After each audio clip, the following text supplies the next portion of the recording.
nobody who can have everybody as a friend. But Anite, I would like to know from you. Do you still believe in 2026 President Museveni should again stand for presidency? Sudhir, are you asking me that question? Like, yes, the new value for me is the socio-economic transformation.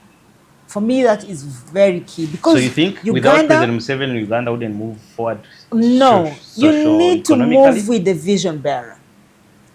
This person who took a long time. Do you know when oil was discovered in this country? Ages. I know. Ages. But this person who has negotiated the oil deal with the different companies, those companies would only but listen to that voice. Because we have to make sure that the agreement that he had with the people are implemented. For me, the oil, which we envisage as the source of our transformation as a country, therefore, should be handled with kid gloves properly, and you hold it like this. You don't have to fumble with it, and don't even change the players. Because if you do that, you're going to lose the plot. And therefore, it's going to turn to be a curse to us as a country. So for me, that is one of the key reasons that I want President Museveni to be there. If you put oil aside, if I put oil aside, it's the peace and stability. Look here, today, as I speak, who is trying to keep peace and stability, pacifying South Sudan? So South Sudan impacts us. It's the army. Who is the commander-in-chief? Anybody, even you can be a commander-in-chief. You just, and it's not about, that's where you get it wrong. This is where you get it wrong. Why? It cannot be anybody at the helm of important positions. It just can't be anybody. It has to be somebody who is strategic, who has the history, who has the knowledge. Sudhir, I am a victim of war, born in the exile, not out of choice, but because Uganda was not a place to live in at the time my mother was pregnant with me. She had to cross the border and go to DRC and give birth to me there. That's why some people say, you're Congolese. So because I was born by birth. Yes, I am. I am by birth. South Sudan. That you but you also see the countries like Kenya. You see the countries like Tanzania. What is their history? They have been changing leaders over time. What's and they history? Are economically doing better than What's their history? No. Our history is completely unique and different. And that is why we should always look back at our history to inform our present and our future. Because if we don't look at that, it's going to just throw us at a loss. So for me, that's why I think he should be around. But I'm not God to say that he will be here forever. So now, that challenges us to prepare. Are you going to again ask him to stand in 2026? He's already been asked. By who? We have done 14 regions out of 20 regions, sub-regions.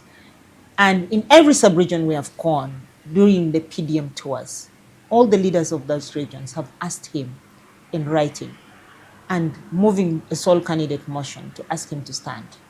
They've urged him. In other words, this whole tour was both political. No. You see, was it campaigns?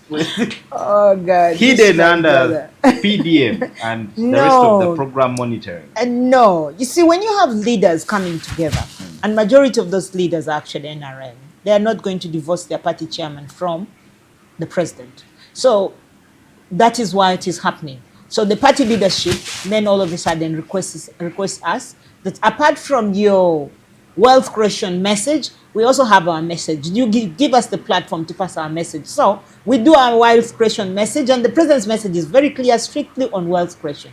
Then they come, we give them the platform, and they tell us that please, President Museveni should stand. This is didn't do. So it's not there. Hey. So this cannot be gorilla practice. Yes. Anite, would you in any way believe that, or do you concur with the people or a section of the public who feel that it is a disservice if President Museveni does not leave to see him transit or give power to another person? Would it be unfair? Do you believe it's one thing that would be unfair to this country?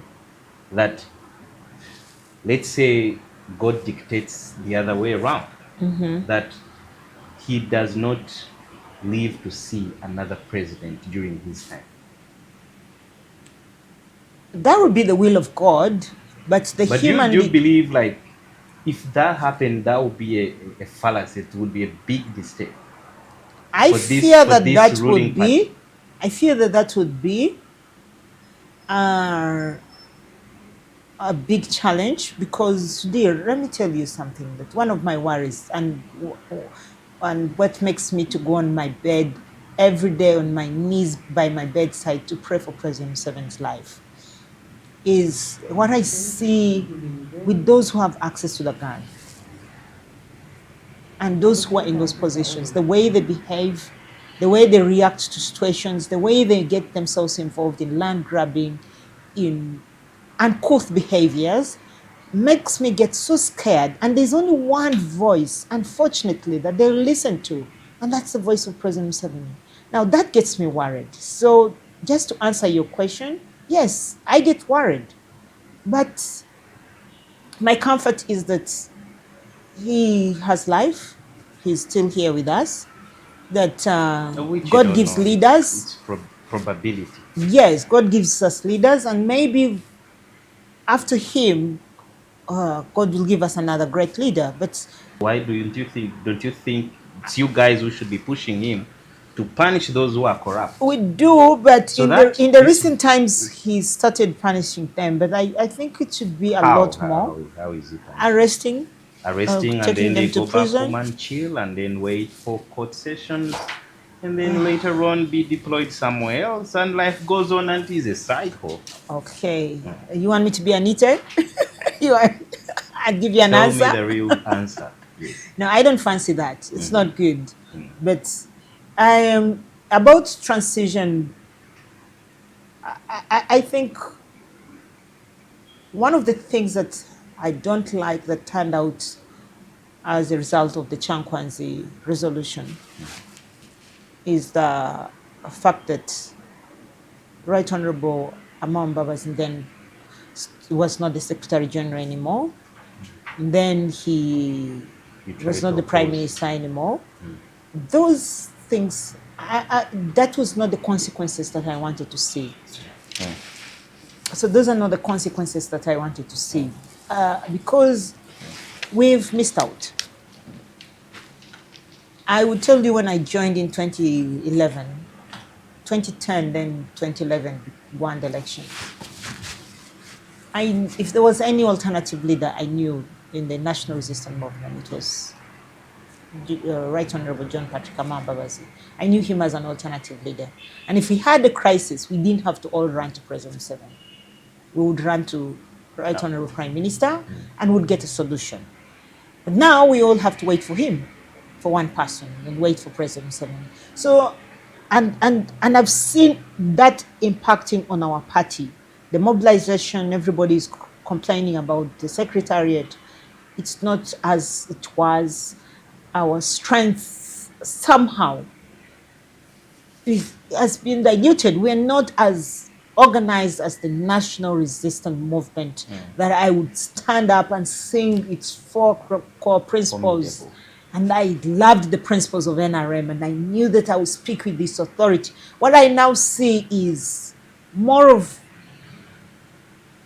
people who join not because they are convinced that this is a party they have to believe, to have to be in, but they are just joined because they have to benefit from the party. Okay. So, if today President Museveni woke up and told you or announced that his son, General Muhoozi Kainerugaba, is going to be the next president, would you be shocked and scared? would I be shocked? No. At the moment, I feel so safe in President Museveni's hands. So safe. Chances are high you might go to exile when he leaves. Is it? No, I cannot say that. I cannot say that. Okay. I will perhaps stand back and watch. I'll just go on the balcony and watch. But if he chose and said he supports his son to be the next, his successor, Then there will be no need for us to oppose that. So why would you believe him? would you still believe like, yes, what the man I supported all my life as a politician has decided, so be it? You know, the thing about President Museveni is that he just doesn't make pronouncements. He explains his pronouncements. Okay. And I would also want to know, you're saying that you'd want him to come back in 2026. And do you feel like you're almost getting fatigued by this whole repeat of going for the same person for the same office?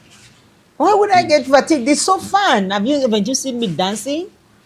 With him? Yes, and with the voters, it's so fun. I can't get fatigued because, you see, the message is not the same. There is always something positive and there is something new, and you're just building on. Mobilizing for President Museveni is fun. And so it's so easy to campaign for President Museveni because his works speak for themselves. You know, there is no bride without a blemish. That's very true. I think I already mentioned that to you. About his The lenience. corruption, his leniency. That is the only thing that I feel that we need to change. They're about to steal our intestines. They're stealing everything. And I find it so unforgiving to forgive somebody who has robbed the future of Ugandans, the taxpayers' money. Okay, use your brain, find another way of making money, but we have allocated money for building a hospital. In all honesty, you're going to go and dip your fingers in that money and use it for your personal use and build yourself a house. Why should you forgive someone like that? Why don't you name and shame them? I did that and got into trouble, and now I'm 40 years, I'm a little bit more careful. When you're younger, you have the freedom to say anything.